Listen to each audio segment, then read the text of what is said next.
a bit over 10 hours now into their 72-hour strike. Doctor retention! That was junior doctors outside the University College Hospital in London. Nick Triggle, as BBC Health correspondent, is with me in the studio. So, Nick, what do we know about the effects of these strikes so far?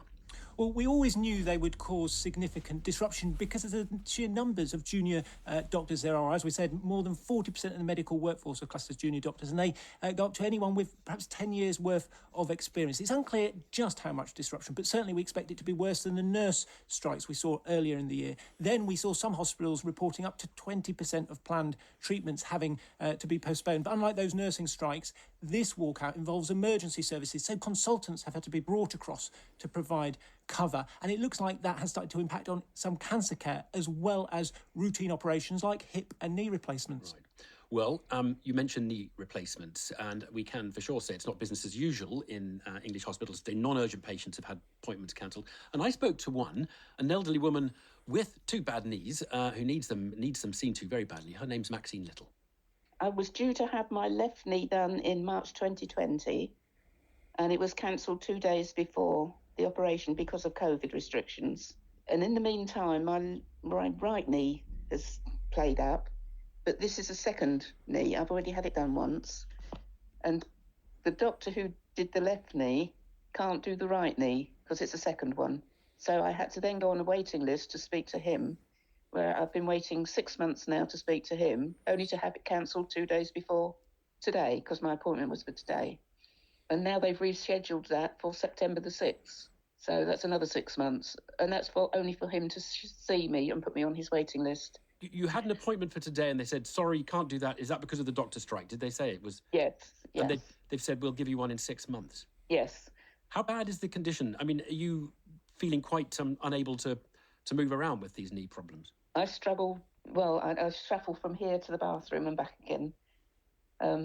I do drive because I've got an automatic car, so I can manage to drive, but I don't go anywhere unless I can park right outside the door, grab a supermarket trolley and then lean on the supermarket and sort of swan round and get my essential bits and come home again.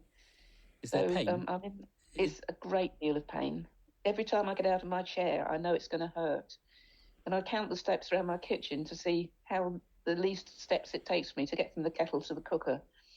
In the end, you'll need more care as a result of the problem than it costs to cure the original problem. Yeah, then my left hip is now beginning to go.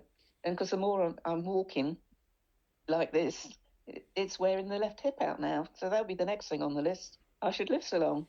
Your daughter, I think, has been saying you need to get at least one of the knees done privately because it can't wait. Yeah, my son's organised that for me.